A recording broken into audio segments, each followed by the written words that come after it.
చదవబడిన లేఖన భాగాలు మనం గమనిస్తూ ఉన్నప్పుడు 12వ వచనములో పైనసారి కొన్ని సంగతులు మనం ఆలోచిస్తూ వచ్చాం. దేవుడు ఎవరిని ఆయన శోధించడని మనము నేర్చుకున్నాం.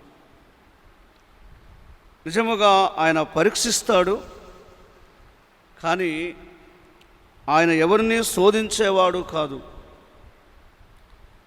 ఆయన పరీక్షలో నిలిచిన భక్తులను దైవ గ్రంథములో మనము చూడగలం.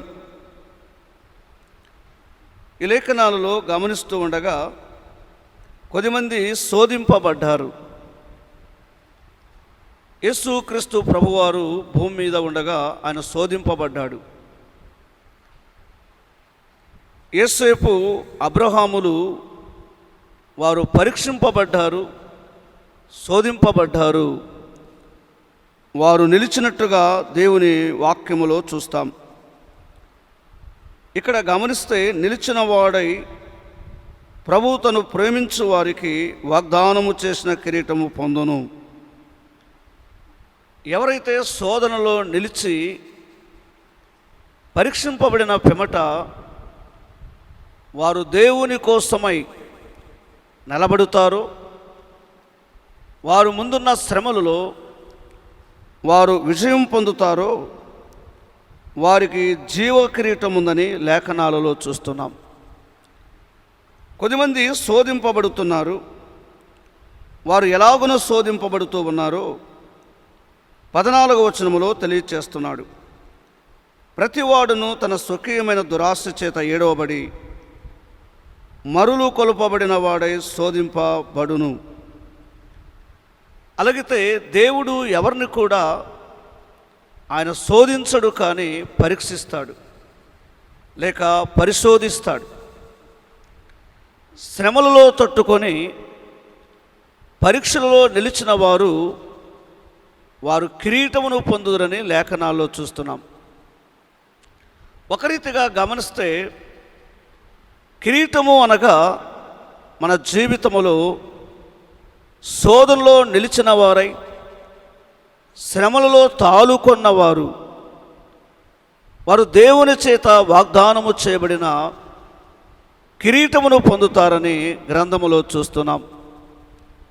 భవిష్యత్తులో శ్రమల కాలంలో కూడా శోధనలు ఉన్నాయి. సంఘము ఎత్తబడిన తర్వాత ఇజ్రాయేలు ప్రజలు భూమి మీద మిగిలిన వారు శ్రమలకు అప్పగించబడతారు. కానీ క్రొత్త నిబంధన కాలములో శ్రమలు ఉన్నాయి. అయితే సంఘానికి అవి తాత్కాలికమైనవని మనము గమనిస్తూ ఉన్నాం. కొన్ని మారులు నేను శోధింపబడుతున్నాను. కొద్దిమంది తెలియచేస్తారు, ఎందుకో దేవుడు నన్ను శోధిస్తూ ఉన్నాడు. ఆయన ఎన్నటికి కూడా ఆయన శోధించడు. 13వ వచనములో చాలా చక్కగా యాకోబు గారు రాస్తూ ఉన్నారు. చూడండి, 1వ అధ్యాయం 13వ వచనం చదవండి. యాకోబు రాసిన పత్రిక.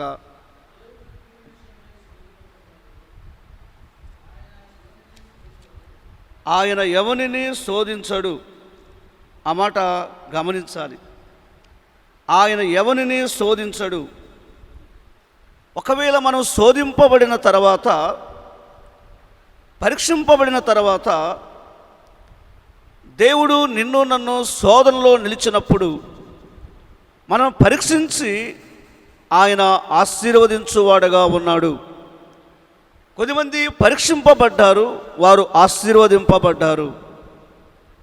విశ్వాస జీవితంలో ప్రభువు పరీక్షించి మన ఆత్మీయ జీవితంలో శ్రమ గుండా పడుతూ ఉండవచ్చు, కానీ విశ్వాసీ శ్రమలలో తప్పకుండా ఆశీర్వాదాన్ని పొందుతాడు. కొన్నిమార్లు సొంతముగా మన బలహీనతను బట్టి, మన అవిధేయతను బట్టి, మనం కలిగి ఉన్న అపవిత్రతను బట్టి శోధనలు తెచ్చుకుంటే అది మన వ్యక్తిగతంగా 13వ వచనములో మన దురాశ చేతనే, దైవ చిత్తానికి విరుద్ధముగా వెళ్ళిన మన వ్యక్తిగత జీవితమే.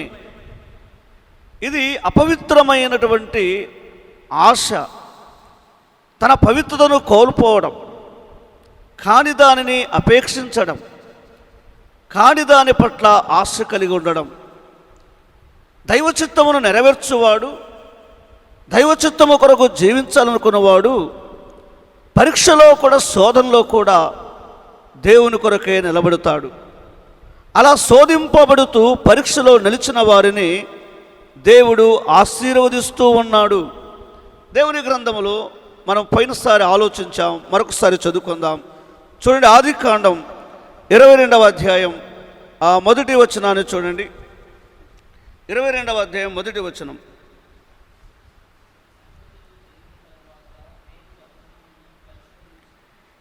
అబ్రహామును దేవుడు పరీక్షించినది వాస్తవము, కానీ ఆయన పరీక్షింపబడిన కాలములో, ఆయన శ్రమల కాలములో తన విశ్వాసాన్ని, తన భక్తిని, తన ఆత్మీయతను దేవుడు పరీక్షిస్తూ ఉన్నప్పుడు ఆ పరీక్షలో తాను నిలబడ్డాడు కాబట్టి దేవుడు అబ్రహామును ఆశీర్వదించాడు. మనం గమనిస్తాం, దేవుని గ్రంథములో ఆదికాండం 12వ అధ్యాయం మొదటి 3 వచనాలు గమనిస్తే, అబ్రహామునకు దేవుడు ఆయన చూపించే దేశానికి వెళ్ళమని చెప్పాడు. అబ్రహాము విశ్వాసముతో బయలుదేరాడు. 17వ అధ్యాయం 22వ వచనములో సున్నతి చేయమని చెప్పాడు. ఆయన అలాగే చేశాడు. కానీ 22వ అధ్యాయానికి వచ్చే లోపుగా తన వృద్ధాపదశలో దేవుడు ఒక కుమారుని, వాగ్దాన కుమారుని అనుగ్రహించాడు. ఆ కుమారుడు తాను ఎంతగానో ప్రేమిస్తూ ఉన్నాడు. ఆ ఒక్కడై ఉన్న కుమారుడు విషయంలో దేవుడు పరీక్షించాడు. ఆ పరీక్షలో ఆయన ఓటమి చెందినవాడు కాదు. ఆ పరీక్షలో ఆయన నిలిచాడు. 22వ అధ్యాయం మొదటి వచనంలో పరీక్షిస్తూ ఉన్నప్పుడు తన ఒక్కడై ఉన్న కుమారుడు విషయంలో అబ్రహాము కలత చెందినవాడు కాదు. దైవ చిత్తానికి ఆయన సంపూర్ణంగా లోబడ్డాడు. తన కుమారుని కంటే ఎక్కువగా తన దేవుని పట్ల ఆయన మక్కువ కలిగి ఉన్నట్టు లేఖనాల్లో చూస్తున్నాం. మొదటి వచనంలో పరిశోధింపబడిన అబ్రహాం, 22వ అధ్యాయం 9, 10, 11 వచనాలలో పరమందున దేవుని యొక్క పరీక్షలో విజయము పొందిన అబ్రహాం. అందుకే నీ జీవితంలో, నా జీవితంలో వాగ్దానమును పొందాలి, వాగ్దానమును స్వతంత్రించుకోవాలి, మనం ఆశీర్వాదం పొందాలి అంటే అందుకు ముందుగా మన విశ్వాసములో దేవుడు పరీక్షలు పెడతాడు. ఆ పరీక్షలలో ఎవరైతే నిలబడతారో దేవుడు వారిని ఆశీర్వదిస్తూ ఉన్నాడు. 12వ వచనంలో కూడా తను ప్రేమించు వారికి వాగ్దానము చేసిన జీవ కిరీటం. ఈ లేఖనాలు గమనిస్తూ ఉండగా శ్రమలలో అబ్రహాము దేవుని ప్రేమించువాడుగా ఉన్నాడు. ప్రియులారా, ప్రతి తల్లిదండ్రుల జీవితాలలో కుమారుని ప్రేమించని వారికి ఎవరైనా ఉన్నారా? కుమారుడనగానే ఇష్టపడిన వారు ఎవరైనా ఉంటారా భూలోకములో? అబ్రహాము లేకలేక పుట్టిన కుమారుని ప్రేమిస్తూ ఉన్నాడు. కానీ భాగములో చూస్తే అబ్రహాము ఈ పరీక్షలో దేవుడు తనను పరీక్షించినప్పుడు ఉద్దేశం ఏంటంటే, నిజంగా అబ్రహాము దేవుని కొరకై తను తాను సమర్పించుకుంటాడో లేదో పరీక్షించాడు. ఇస్సాకును ఎందుకు అడిగాడంటే అక్కడ భావం, అబ్రహాము తన కోసం ఎంతగా సమర్పణ కలిగి ఉన్నాడో దేవుడు పరీక్షిస్తూ ఉన్నాడు. మన విశ్వాస పరీక్షలో ఎలాంటి సమర్పణ కలిగి ఉన్నామో దేవుడు ముందుగా పరీక్షిస్తాడు. ఆ తర్వాత నీ ముందున వాగ్దానం స్వతంత్రించుకున్నవాడగా ప్రభు నన్ను నిన్ను ఆశీర్వదిస్తాడు. ఒక కిరీటం అనేది ఒక రీతిగా ఆత్మీయతగా తలస్తే అది ప్రభు యొక్క జీవితాన్ని మనము గమనించాలి. కిరీటం అనగా ప్రభువే. మన శ్రమలలో నిజముగా కిరీటము లాంటి ప్రభువు కొరకై నీవు నేను ఎలా నిలబడగలమో పరీక్షిస్తాడు. ఆ పరీక్షలలో విశ్వాసం నిలబడినప్పుడు వాగ్దానము స్వతంత్రించుకున్నవాడుగా ఆ వ్యక్తిని ఆశీర్వదిస్తాడు. ఇక్కడ ఒక సత్యము మనకు కనబడుతుంది. అబ్రహాము తన కుమారుడిది వాస్తవమే, కానీ అయితే అందులో పాఠం ఏంటంటే అబ్రహాము దేవుని కోసమై ఆ దేవుని పట్ల ఎంత సమర్పణ కలిగి ఉన్నాడో పరీక్షించాడు. వాస్తవంగా ఎవరైనా శ్రమలో ఉన్నప్పుడు నేను చెబుతాం, ఆ దుఃఖపడొద్దండి, కన్నీళ్లు విడవద్దండి, కలత చెందొద్దండి, దేవుడు సహాయం చేస్తాడు. ఇలాంటి ఆదరణ మాటలు కొన్ని మారులు కొద్దిమంది చెబుదురు. మరి వ్యక్తిగత జీవితంలో శ్రమలు పరీక్షలు ప్రారంభమైతే దేవుని కోసం పరిగెత్తిన జీవితాలు ఆగిపోయే అనేక విశ్వాసాలు మనం చూడగలం. శ్రమలు లేనప్పుడు పరిగెత్తుతారు, ప్రభుని గురించి పాడుతారు, ప్రభుని గురించి ప్రసంగాలు చేస్తారు. వారి వ్యక్తిగత జీవితంలో పరీక్షలు ప్రారంభమైతే శోధనలో నిలవగలరా? వాగ్దానమును దక్కించుకోగలరా? తమ ముందున గురిని వారు పొందగలరా? వారు పరుగు పందెములో వారు పొందబోయే బహుమానాల కంటే ముందుగా శ్రమలు ఉన్నాయని, పరీక్షలు ఉన్నాయని యాకోబు గారు రాస్తూ ఉన్నారు. సాయంకాలము దేవుని పిల్లలారా, ఒక విశ్వాసి పరిగెత్తుతూ ఉండగా ఆ పరుగు పందెములో శ్రమలు ఉన్నాయి, ఆ పరుగు పందెములో అవమానములు ఉన్నాయి, ఆ పరుగులో నిందలు కన్నీళ్లు ఉన్నాయి. ఆ తర్వాతనే కిరీటం, ఆ తర్వాతనే వాగ్దానమును దక్కించుకోగలం. అబ్రహాము తన ముందున్న వాగ్దానమును ఆయన స్వతంత్రించుకున్నట్టుగా శ్రమలలో విజయవీరుడుగా, విశ్వాస వీరుడుగా నిలిచి ఉన్నట్టుగా ఆదికాండం 22వ అధ్యాయములో మనకు స్పష్టంగా అర్థమవుతుంది. అలాగితే శ్రమల తర్వాత ఒక సన్మానం ఉన్నదని, ఒక కిరీటం ఉన్నదని, ఒక బహుమానం ఉన్నదని, ఆ పిమ్మట ఆశీర్వాదం ఉన్నదని లేఖనాలు మనకు స్పష్టంగా తెలియచేస్తున్నాయి. కానీ విశ్వాస జీవితంలో వచ్చే శ్రమలు నీ ఎందుకు నీవుగా దురాశపడి తెచ్చుకున్న శ్రమలకు దేవునికి సంబంధం లేదని గమనించాలి. ప్రభువు కొరకు నిలబడిన శ్రమలు వేరు, ఆయనకు వ్యతిరేకముగా వెళుతూ నీ ఎందుకు నీవుగా కొని తెచ్చుకున్న శ్రమలు వేరు అని గమనించాలి. చాలా తేడా ఉంది. అయితే ఈ శ్రమలలో అబ్రహాము తన దేవుని కోసమై ఎంతగానో సమర్పించుకున్నాడు, అందుకే వాగ్దానము దక్కించుకున్నాడు. ఆదికాండం 12వ అధ్యాయములో మాట ఇచ్చిన దేవుడు, చూడండి 24వ అధ్యాయం చదవండి. 24వ అధ్యాయం ఆదికాండం, ఒకసారి 24వ అధ్యాయం చూడండి, మొదటి వచనం.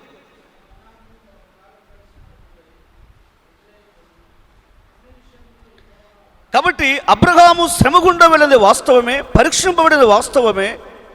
తన భక్తి విశ్వాసాలు, తన పవిత్రత తన దేవుని తగినవాడుగా ఉండగా పరీక్షింపబడిన తర్వాత అబ్రహామును దేవుడు ఆశీర్వదించాడు. దేవుని పిల్లలారా, ఒకటి అబ్రహామును దేవుడు పిలిచాడు, 2 సున్నతి చేయమన్నాడు, 3 నేను చూపించే స్థలమునకు రమ్మన్నాడు, అంతకు మునుపే వాగ్దానము చేశాడు. ఎంత నమ్మదగిన దేవుడు మన ప్రభు! శ్రమలలో ఆయన విడిచిపెడతాడా? తన పిల్లల కన్నీళ్లు ఉండగా, అవమానములు ఉండగా, నిందలు ఉండగా ఆ ప్రభు ఊరుకుండడు. కానీ నీ భక్తి వ్యర్థం కాదు, నీ శ్రమలు వ్యర్థం కావు. క్రీస్తు కొరకైతే, నువ్వు దేవుని కొరకు శ్రమ పడేవాడవైతే, నువ్వు దేవుని కొరకు పరీక్షింపబడేవాడవైతే నీ సమర్పణ, నీ త్యాగం అది ఎన్నటన్నటికీ వ్యర్థం కాదు. అబ్రహాము ఎంత మాదిరిగా ఈవేళ నీకు నాకున్నాడో ఈ లేఖనాల్లో చూస్తున్నాం. ఇప్పుడు శ్రమలకు బదులుగా, పరీక్షలకు బదులుగా అబ్రహాము విశ్వాసులకు తండ్రిగా వాగ్దానము కొరకై ఎదురు చూచి స్వతంత్రించుకున్నవాడుగా ఇప్పుడు 12వ వచనంలో గమనించినట్టుగా చూడండి, శోధన సహించువాడు ధన్యుడు, అతడు శోధనకు నిలిచిన వాడైన అబ్రహాం ప్రభు తను ప్రేమించు వారికి వాగ్దానము చేసిన జీవ కిరీటము పొందును. ఈ రాష్ట్రములో అబ్రహాము ఈ అనుభవాన్ని పొందాడు. ఆదికాండం 37వ అధ్యాయములో శ్రమ గుండా వెళుతున్న యోసేపును చూస్తున్నాం. 39వ అధ్యాయానికి వచ్చాడు. 6వ వచనములో, 12వ వచనములో శోధింపబడుతున్నాడు, పరీక్షింపబడుతున్నాడు. 40 అధ్యాయం నుండి ప్రారంభిస్తే దీవించబడిన యోసేపు. దేవుని పిల్లలారా, భూమి మీద ఆయన పిల్లలకు శ్రమలున్నాయి. విశ్వాసి అని ఎవరైతే చెప్పుకుందరో వారికి శ్రమలున్నాయి. నాకు శ్రమలు లేవంటే నువ్వు విశ్వాసివి కాదని గమనించాలి. క్రీస్తు కొరకు బ్రతికే ప్రతి విశ్వాసి శ్రమ గుండనే ప్రయాణం చేస్తున్నాడు. ఇక్కడ వాగ్దానం వచ్చిన కిరీటం అనగా ఇదే, శ్రమలు తర్వాత కిరీటం, శ్రమల తర్వాతనే బహుమానం. దైవ గ్రంథన బైబిల్లో ఒక మాట చదువుకుందాం. పేతురు రాసిన మొదటి పత్రిక 5వ అధ్యాయం 10వ వచనం చూడండి. 5:10.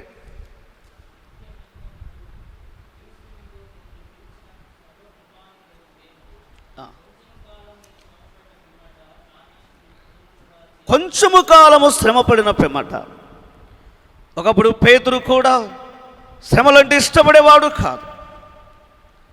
మనుష్య కుమారుడు పాపుల చేతికి అప్పగించబడుతున్నాడు, ఆయన సిలువ వేయబడతాడు, తిరిగి 3వ దినం లేస్తాడంటే ప్రభువా అది నీకు దూరమగునుగాక అన్నాడు. సువార్తలలో మనం చూస్తాం, తన ప్రభు శ్రమ గుండా వెళ్ళి ఆ శ్రమలలో ఎలా జయం పొందాడో ఆయన పునరుద్ధరణ తర్వాత పాఠాలు నేర్చుకొని తానే స్వయాన రాస్తున్నాడు. శ్రమలు కావాలి, శ్రమలు లేకపోతే మహిమ లేదు. గమనించారా? ఎంతకాలము శ్రమలుంటాయి. విశ్వాసగా బ్రతకాలంటే, ఒక నీతిమంతుడిగా బ్రతకాలంటే మనకు శ్రమలున్నాయి ప్రియులారా. కానీ శ్రమల తర్వాత ఆశీర్వాదం ఉన్నది. శ్రమల తర్వాత నీ యొక్క స్థానము హెచ్చింపబడుతుంది. యోసేపు వలె శ్రమల తర్వాత మహిమ ఉందని లేఖనాల్లో చూస్తున్నాం. ఒకవేళ ఈవేళ నాకెందుకు ప్రభువా ఈ శ్రమ అని నువ్వు చెప్పొచ్చు. ఆయన అనుమతించినప్పుడు ఆ శ్రమలకు నీవు నేను లోబడాలి. ఆయన సంఘముగా, ఆయన పిల్లలుగా, ఆయన శిష్యులుగా ఆయనే స్వయాన చెప్పాడు. మనం ముందుగా ధ్యానిస్తూ ఆలోచించాం, శ్రమలు ఉన్నాయి. అయితే శ్రమలలో ఒక అనుభవాన్ని చూస్తున్నాం. కొంచెము కాలము శ్రమ, ఆ తర్వాత నిత్య మహిమలో ఆనందాన్ని చూడబోతున్నాం. ఈ తాత్కాలిక లోకములో వస్త్రహీనత ఉంది. ఈ తాత్కాలిక లోకములో అనారోగ్యాలు ఉన్నాయి. ఈ తాత్కాలిక లోకములో ఎన్నో వ్యతిరేకతలు, ఎన్నో నిందలు, అవమానాలు తన ప్రజలకు, తన పిల్లలకు. పలు స్థలాలలో ఎంతోమంది దేవుని ప్రజలు హింస గుండా వెళుతున్నారు. నీతి కొరకై వారు నిలిచారు, వారి విశ్వాసాన్ని కాపాడుకుంటున్నారు. అందుకే వారు శ్రమ పెట్టబడుతున్నారు, వారు హింసకు గురైతూ ఉన్నారు. కానీ తగిన కాలమందు మన ప్రభువును కలుసుకోబోతున్నాం. ఈ యొక్క తాత్కాలిక శ్రమలు ఎన్నో తగినవి కావు. పరిపౌలు గారు రాస్తూ ఉన్నారు, కొంచెము కాలము శ్రమ, ఆ తర్వాత నిత్య మహిమ. అదే ఎటర్నల్ లైఫ్ అని మనం చూస్తున్నాం. నిత్య జీవములో చూడబోతున్నటువంటి ఆనందం మన ప్రభుతోనే ఉండబోతున్నాం. ఇక అక్కడ శ్రమలు ఉండవు. మన ప్రభును కలుసుకున్న తర్వాత ఇక అక్కడ రోగములు ఉండవు, వస్త్రహీనత ఉండదు, అక్కడ ఆకలి లేదు, దప్పిక లేదు, అవమానములు లేవు. నిత్యమును సదాకాలం ప్రభుతోనే ఉండబోతున్నాం. అందాక ఈ భూమి మీద విశ్వాసి దేవుని కొరకు నువ్వు బ్రతకాలంటే శ్రమలు ఉన్నాయి. అందుకే ఈ శ్రమలలో మనం ఎప్పుడు కూడా భయపడకూడదు. శ్రమ వచ్చినప్పుడు నువ్వు భయపడిన వాడవైతే, నువ్వు పారిపోయేవాడవైతే, నువ్వు కృంగిపోయేవాడవైతే నువ్వు చేతగాని వాడవు అగుదువు అని జ్ఞాని అయిన సొలొమోను రాస్తున్నాడు. నీ ముందు ఉన్న వాగ్దానం, నీ ముందున బహుమానం, నీ ముందున మెప్పును నువ్వు అందుకోవాలంటే దానికి ముందుగా శ్రమ గుండా వెళ్ళవలసి ఉన్నది. అందుచేత ఈ సాయంకాలం 12వ వచనములో శోధన సహించువాడు వీరే ధన్యులు. బైబిల్ గ్రంథములో ఒక మాట చూడండి. రోమా పత్రిక 8వ అధ్యాయం మనం చాలాసార్లు చదువుతుంటాం. 17వ వచనం చూడండి. రోమీలకు రాసిన పత్రిక 8:17. మనం పిల్లలమైతే వారసులం, దేవుని వారసులం,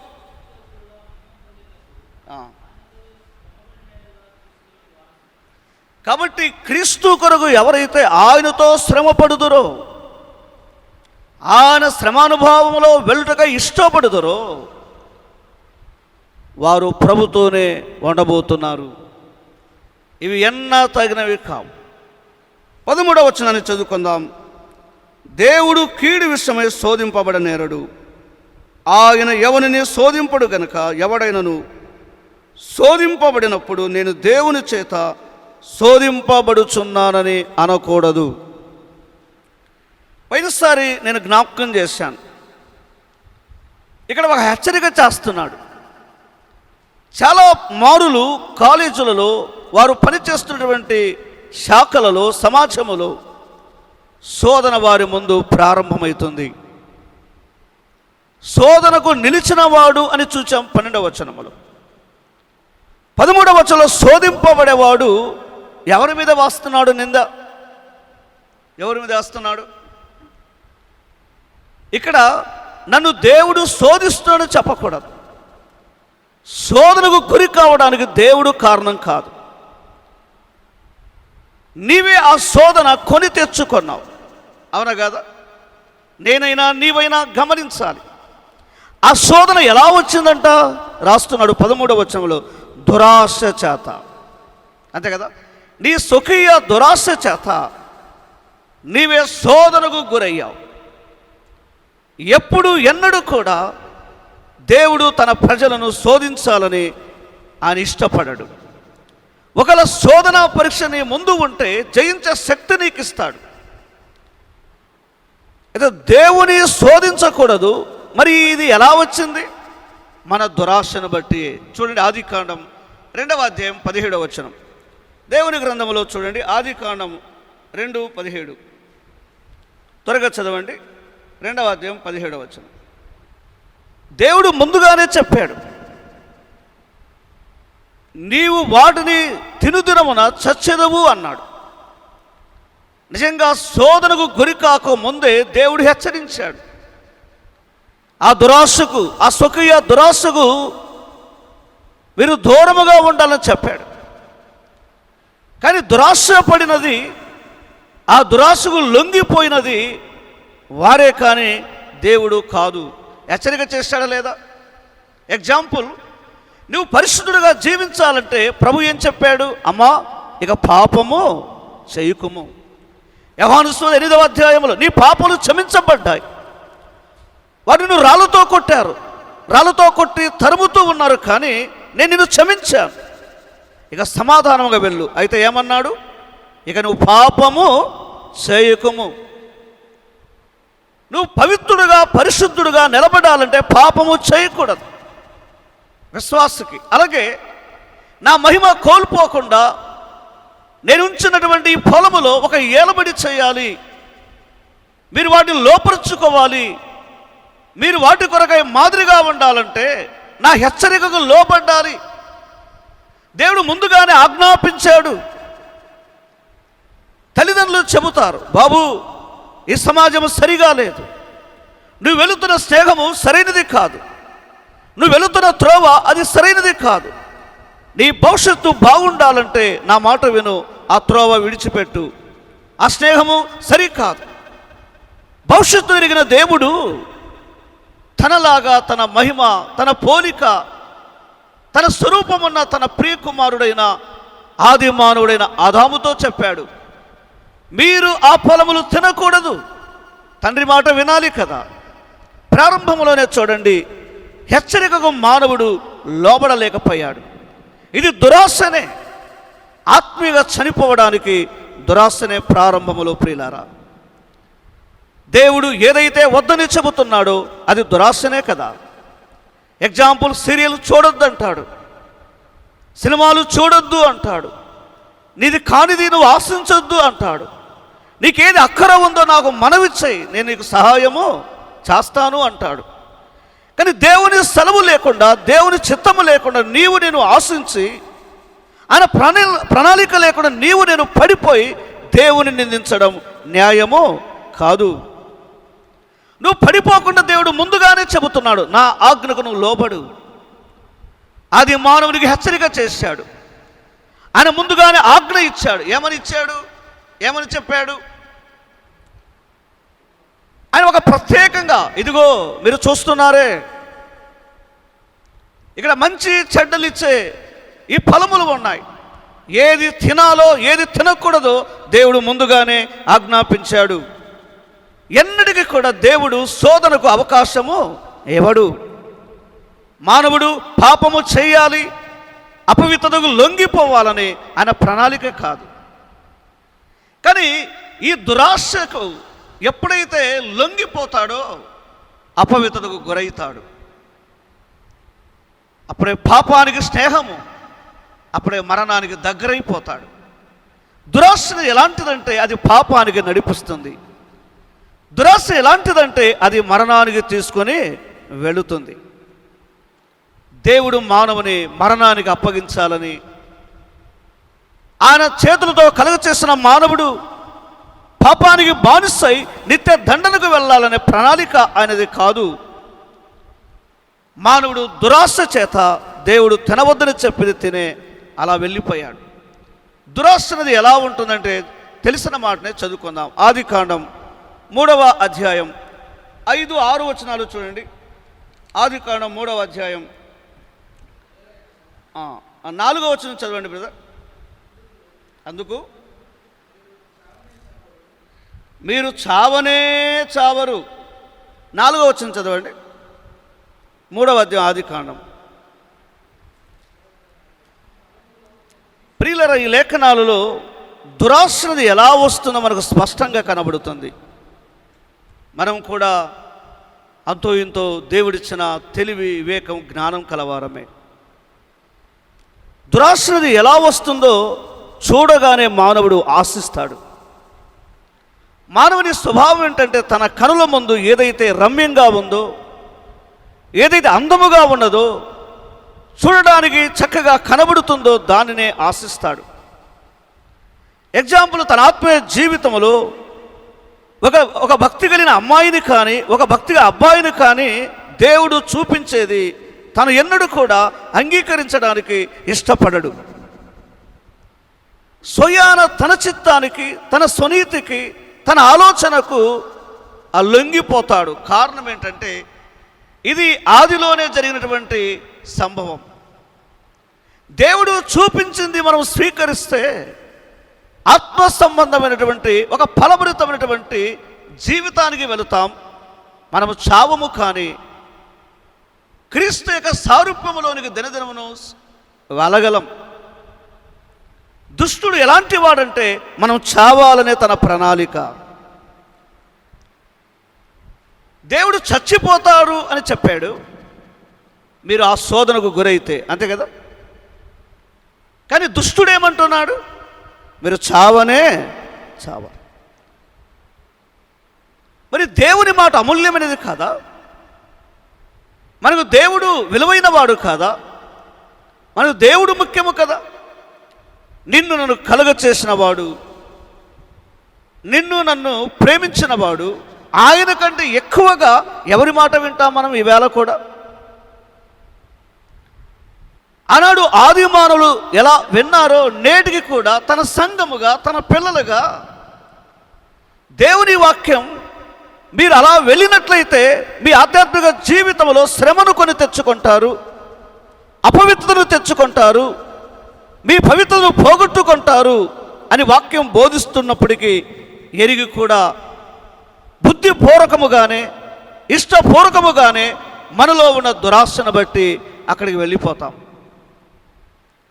ప్రభు చచ్చిపోతారన్నాడు కదా, అన్నాడా లేదా? కానీ అపవాది ఏం చెప్తున్నాడు? దేవుడు ఎన్నడూ కూడా దీవించువాడే, శోధనకు శ్రమకు అప్పగించువాడు కాదు. ఏ తండ్రి కూడా తన కుమారుడు మరణానికి అప్పగించబడాలని ఇష్టపడతాడా? చిన్న ఎగ్జాంపుల్, జ్ఞాన సొలొమోను దగ్గరికి 2 సోదరీమణులు తమ బిడ్డల విషయంలో వచ్చారు. సొంత తల్లి అయితే అలా చేస్తుందా? సమస్య ఎందుకు రాజా? ఆమెదైనా పర్వాలేదు, నాదైనా పర్వాలేదు, 2 భాగాలు చేయి. దుష్టునికి ప్రభుకున్న స్వభావం ఇదే ప్రియులారా. తన చేతులతో ఆదికాండం 2:7 తన చేతులతో చేసిన దేవుడు తన బిడ్డల భవిష్యత్తు ఆదికాండం 1:26-27 ఫలించాలని కోరుకున్న దేవుడు, నిండించాలని కోరుకున్న దేవుడు, ఆశీర్వదించాలి విస్తరించాలని కోరుకున్న దేవుడు వారు ఇలా చేస్తాడా? మనం ప్రశ్నలు వేసుకుంటే చాలా ఇంకా మనకు సమాధానం లభించదు. ఏదైనా మన జీవితంలో దేవుడు శోధించడు. ఆయన మాట విన్నప్పుడే మనం దీవించబడతాం. ఆయన మాటకు లోబడినప్పుడే అది ఎంత ఉన్నతమైనదిగా మనకు కనబడినా మన దేవుని కంటే అది ముఖ్యమో కాదు. ఒకవేళ వారు కావాలని కోరుకుంటే ప్రభు వారికి ఇవ్వడా? చెప్పండి. నువ్వు దేనికోసం కనిపెట్టి ఎదురు చూస్తూ ఉన్నావో ఒకవేళ నీ ప్రభుని అడిగితే ఆయన చేయగలడు. నీ ఎందుకు నీవుగా దురాశపడి ఈ స్వకీయ దురాశ చేత ఆత్మ సంబంధమైన మరణాన్ని తెచ్చుకోవద్దని బైబిల్ చెబుతుంది. కాబట్టి 17వ వచనములో ఆయన చచ్చిపోతారని చెప్పాడు, అవునా కదా? కానీ అపవాది ఏమంటున్నాడు?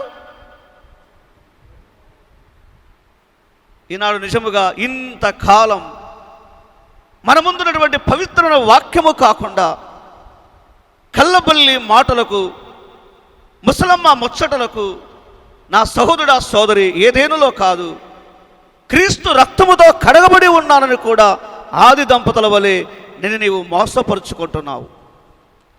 ఈ దురాశని నేను శోధించి నీ ఆత్మీయ జీవితాన్ని మోసం చేస్తుంది కాదంటారా? అందుకే ఈ సాయంకాలం దేవుడు ఏదైతే చేయమంటున్నాడో, ఏది వద్దని నీకు నాకు ఆజ్ఞాపిస్తున్నాడు, నేను కానీ నీవు కానీ దానికి లోబడినప్పుడే ఈ దురాశలు, ఈ శరీర సంబంధ స్వకీయ ఆశలు మన అంతరంగంలోనికి ప్రవేశించకుండా పవిత్రంగా ఉండగలము. దేవుడు వద్దన్నది మనము స్వీకరిస్తున్నాము కాబట్టి అపవిత్రమైనటువంటి ఈ దురాశలకు నేనుగా నీవుగా లొంగిపోతే మన ఆత్మీయ జీవితంలో పతనమే కానీ అభివృద్ధి ఉండదు. 13వ వచనంలో మరి ఇప్పుడు ఎవరు శోధించినట్టు? ఈ మాటలను బట్టి ఆదికాండం 2:17 మీరలా వెళితే మోసపోయేవాడు ఉన్నాడనే కదా, మిమ్మల్ని మోసం చేసేవాడు ఉన్నాడని ఎరిగి చెప్పాడు. మళ్ళీ దేవుని ఎందుకు ప్రశ్నించాలి? దేవునికి తెలియదా? తెలుసు కాబట్టి చెప్పాడండి, అవునా కదా బ్రదర్ సిస్టర్? ఆయన వద్దంటే ఈ సమస్య రాదు. కాబట్టి మన అందరి జీవితాలలో దేవుడు ముందుగానే మన భవిష్యత్తును గురించి ఆయన ప్రకటిస్తున్నాడు. ఆయన చెప్పిన దానికి నీవు నేను లోబడితే ఆ సమస్య మన ముందు ఉండదు. 3వ అధ్యాయం 6వ వచనం మరొకసారి మనం చదువుకుందాం. 3వ అధ్యాయం 6వ వచనం, ఆదికాండం 3:6.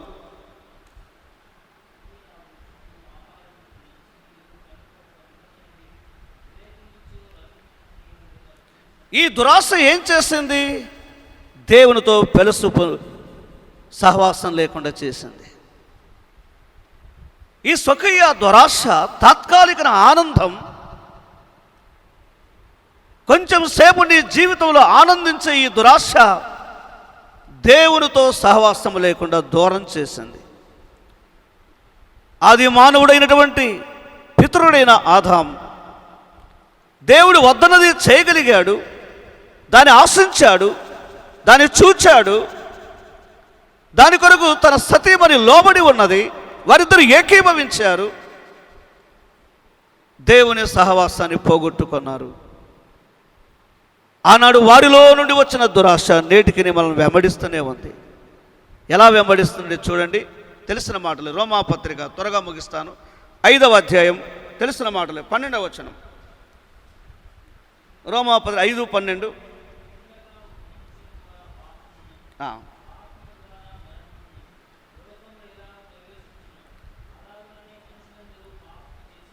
ఆనాడు దేవుడు ఏదైతే వద్దన్నాడో, మానవాళికి రాబోయే శోధన గురించి ముందుగానే భవిష్యత్తును గురించి దేవుడు చెప్పాడు.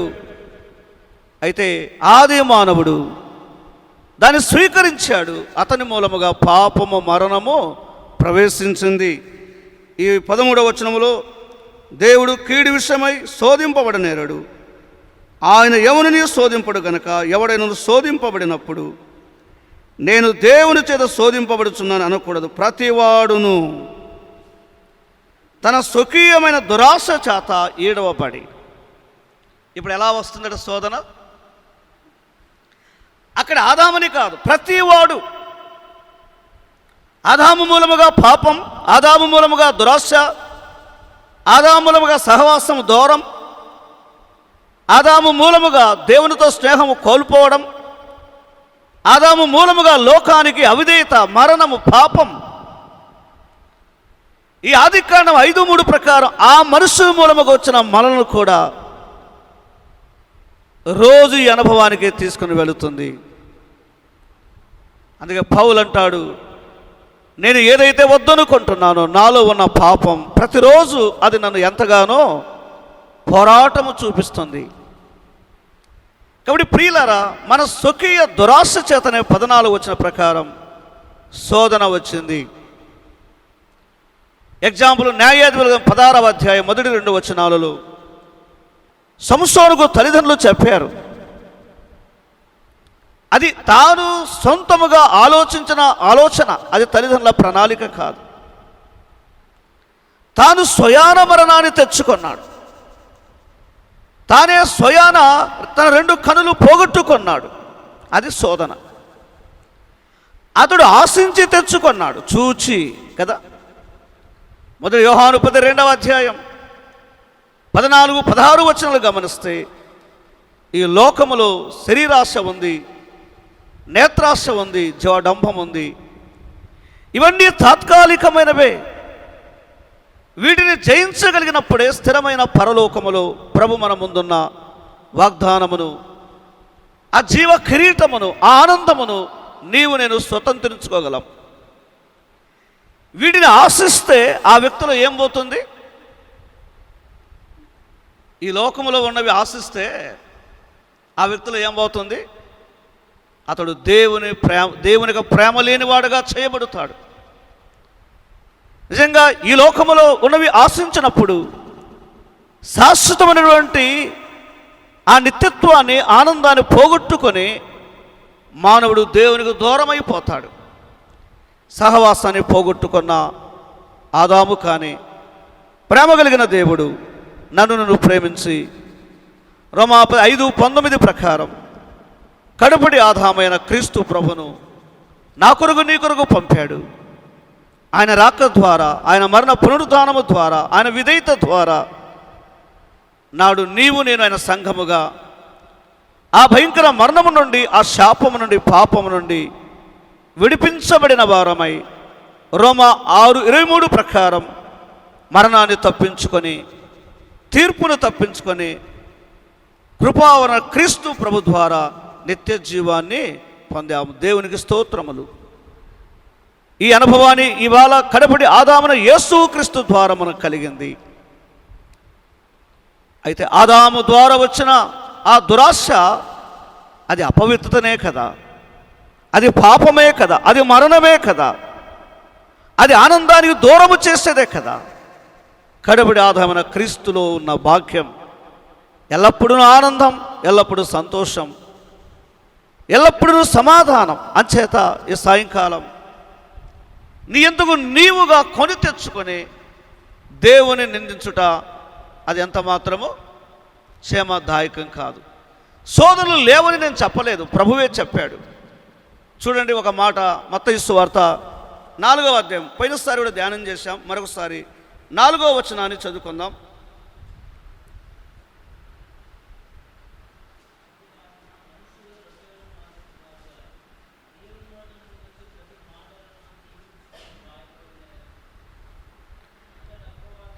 ఈ లేఖనాలు గమనిస్తున్నారు. ఇప్పుడు దురాశ అంటే మన మనసులో ఏముండాలి బ్రదర్, సిస్టర్? దురాశ అంటే పాపము, మరణం. ఆది దంపతులు దురాశ పడినందుకు ఏమొచ్చింది? రోమా 5:12, ఆయన ద్వారా పాపము, మరణం. దేవుడు వద్దన్నాడు, వారు దురాశ పడ్డారు. అయితే దురాశ ద్వారా ఏమొచ్చింది? పాపము మరణము. ఈ పాప మరణమే నిత్యత్వము లేకుండా చేస్తుంది. ఈ పాప మరణమే అగ్నికి అప్పగిస్తుంది. ఈ పాప మరణమే నిత్యమును సదాకాలం తీర్పుకు అప్పగించబడి అగ్నిలో కాలేటట్లు చేస్తుంది. కానీ యేసుక్రీస్తు ప్రభు మనలాంటి దేహముతో వచ్చాడు. తన ముందున దురాశను ప్రభువారు ఎలా జయించారు కదా. మనలాంటి దేహముతో ఉన్నాడు, మనలాంటి రక్త మాంసములతో ఉన్నాడు. అయితే ఆయన దేవుడే, ఆయన సంపూర్ణమైన మానవుడే. కానీ ఆయన జయించాడు. ఆయన జయించినట్టుగా లేఖనాల్లో చూస్తున్నాం. మనం ఎలా జయించాలో మత్తయి గారు ఇప్పుడు రాస్తున్నాడు. యాకోబు యొక్క కోణము కూడా అదే. మనం ఈ లోకములో ఉండగా మన ముందు దురాశలు ఉన్నాయి. ఇవి అపవిత్రపరుస్తాయి. కాబట్టి పవిత్రమైన జయమును మనం అనుభవించాలంటే ఎల్లవేళలా వాక్య అనుభవాన్ని కలిగి ఉండాలి, వాక్యము కలిగి ఉండాలి. వాక్యముతోనే మనము జయించగలం. అక్కడ దేవుని వాక్యం ఎంత స్పష్టంగా చెబుతుంది. మనుషుడు శోధనలో నిలబడడానికి, శోధన జయించడానికి వాక్యము చాలట. అంతే కదా. ఈ లోకములో ఉన్నవి నిన్ను జయించేవాడుగా చేయలేవు. అయితే వాక్యమును నువ్వు కలిగి ఉంటే, దేవుని కుమారుడు ఎలాగున వాక్యముతో జయించాడు శోధనను. చూడు, ఆయన కూడా ఆఫర్స్. అపవాది ఎన్నిసార్లు ఆయనను ఇలా శోధించాడు బ్రదర్ సిస్టర్? అధ్యాయములో యేసుక్రీస్తు ప్రభు ఎన్నిసార్లు శోధింపబడుతున్నాడు? 3 పర్యాయాలు తనకు ఆఫర్ ఇస్తున్నా మన ప్రభు లొంగిపోలేదు. పవిత్రత ఎక్కడైతే ఉంటుందో, వాక్యము ఎక్కడైతే ఉంటుందో, సాక్ష్యం ఎక్కడైతే ఉంటుందో అక్కడ జయాన్ని పొందవచ్చు. నీ శక్తి చేత, నీ బలము చేత కాకుండా ఈ సాయంకాలం మరి ఎలాగో ఈ శోధన జయించాలి. నాకు శోధన లేదు అంటే అది అబద్ధం. అంతే కదా. నాకు శ్రమ లేదంటే అది అబద్ధం. ఈ శోధన గుండా వెళుతున్న నీవు, నేను, సహోదరుడా, సోదరి, మరి ఎలా జయించాలి? దేవుని వాక్యంలోనే చదువుకుందాం. మరొకసారి చూడండి, మత్తయి సువార్త 4వ అధ్యాయం 4వ వచనం. మనకు తక్కువ టైం ఉంది, చదవండి.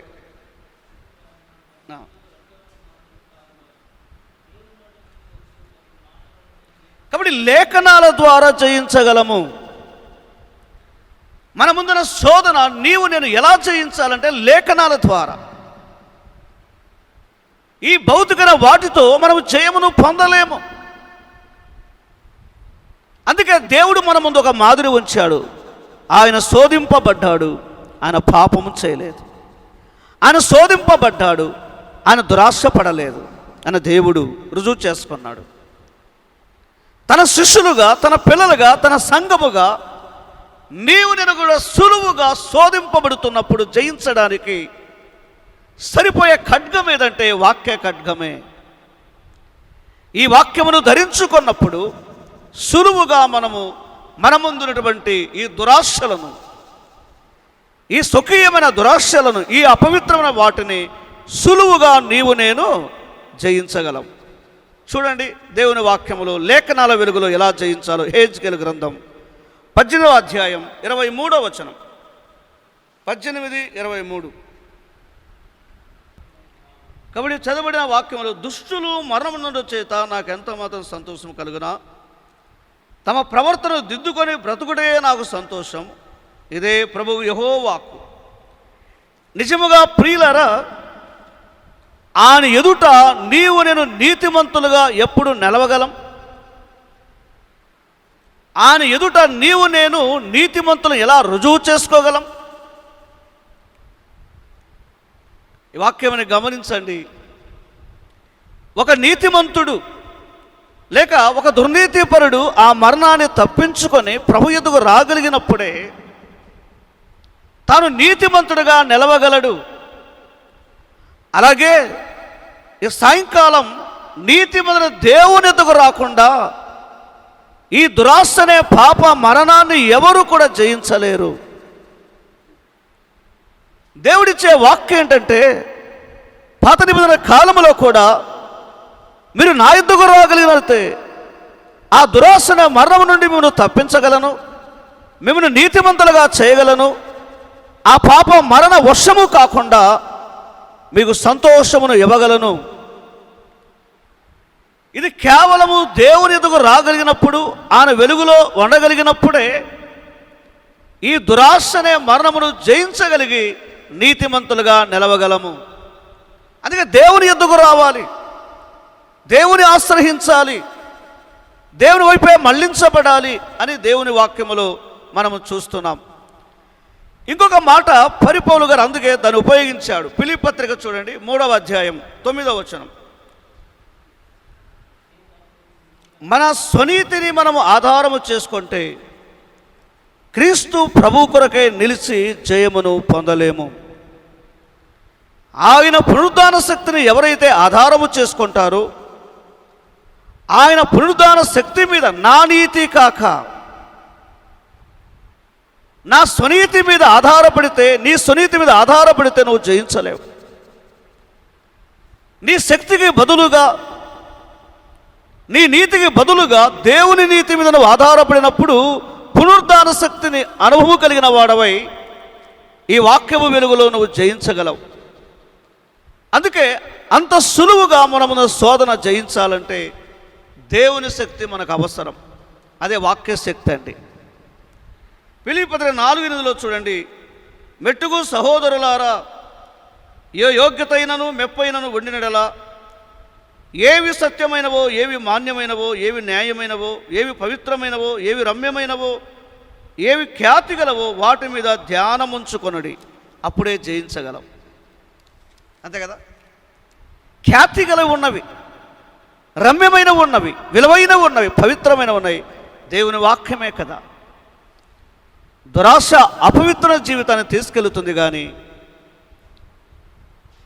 దేవుని వాక్యం మీద మనం దృష్టి పెడితే, దేవుని వాక్యమును ధ్యానించగలిగితే, దేవుని వాక్యానికి ప్రాధాన్యత ఇస్తే, అది ఖ్యాతి గలది, రమ్యమైనదని నువ్వు ఆశించినప్పుడు నిశ్చయముగా నీవు జయమును పొందుతావు. అందుకే అబ్రహాము జీవితములో, యేసేపు జీవితములో, పౌలు జీవితములో, అందులో శ్రేష్టమైన క్రీస్తు ప్రభు యొక్క మాదిరి జీవితములో వాక్యమే వారికి విజయాన్ని ఇవ్వగలిగింది. నేను ఒక మాట చెప్పి ముగింపు చేస్తాను.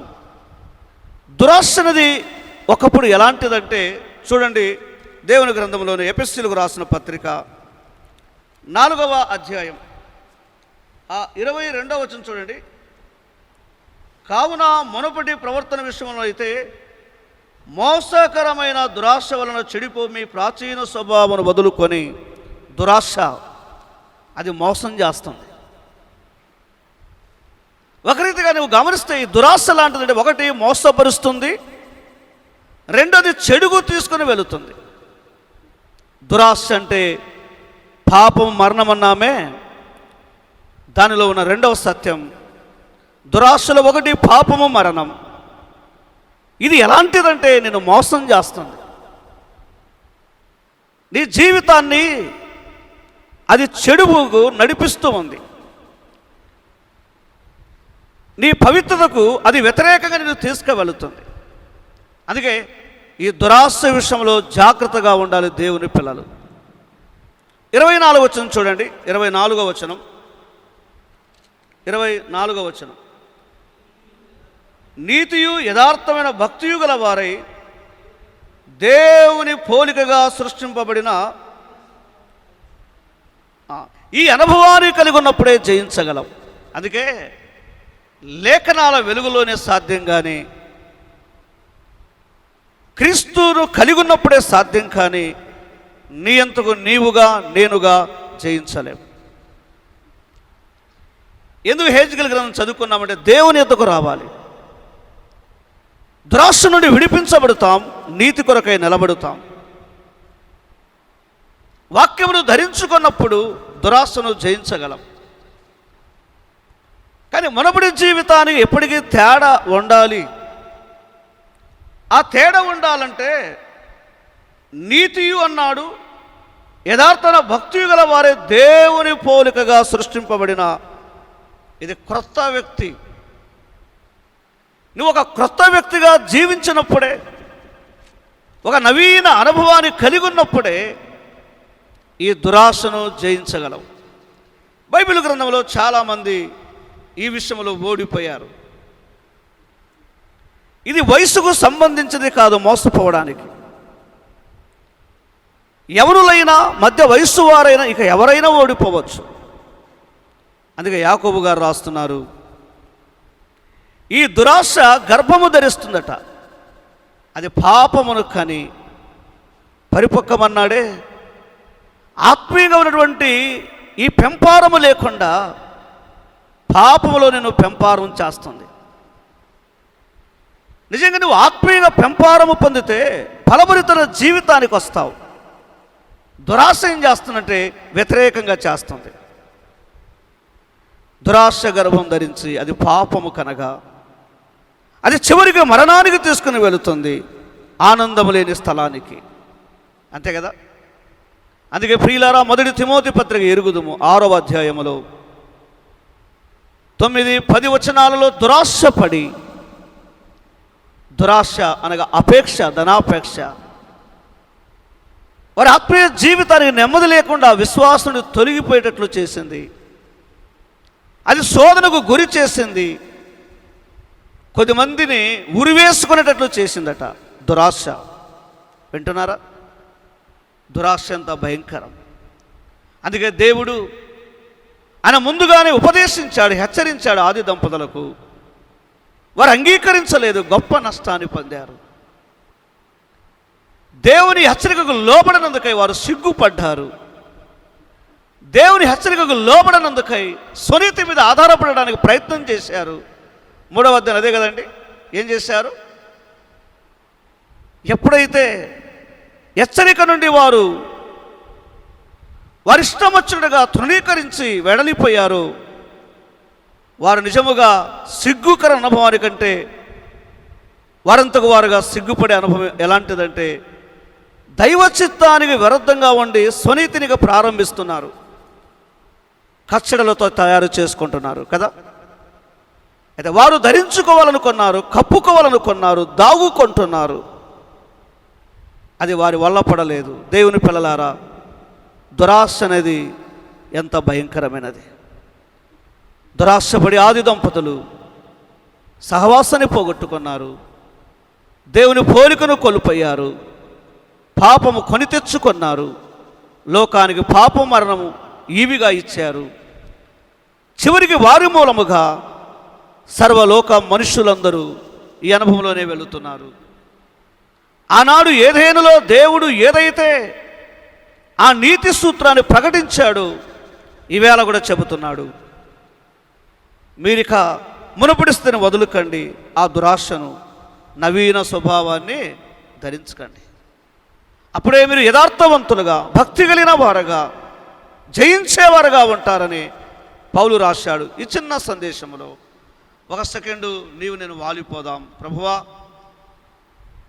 మీరెంత మంచి దేవుడయ్యా, నీ పిల్లలుగా మేము విజయమును పొందాలని, అపవాది మీద మేము జయమును పొందాలని, ఫలభరితమైన అనుభవాన్ని కలిగి ఉండాలని మీరు ఆశపడుతున్నారు. మీ చిత్తానికి ఎప్పుడు లోబడి వెళ్ళుటకై అది మాకు దూరం చేయండి అని ప్రభు సన్నిధిలో వాలిపోయి శోధన జయించడానికి వాక్యమైన ఖడ్గము ధరించుకొని ముందుకు సాగిపోదాం. దేవుడి చిన్న వర్తమానం మన కొరకై దీవించును. నమ్మని వారు ప్రభునందు విశ్వాసం ఉంచండి, పాపాలు క్షమించి ప్రభు రక్షణ దయచేస్తాడు. విత్తబడిన వాక్యం ఫలించి పనిచేయడకై ప్రేరేపింపబడిన వారు ప్రార్థన చేస్తారు.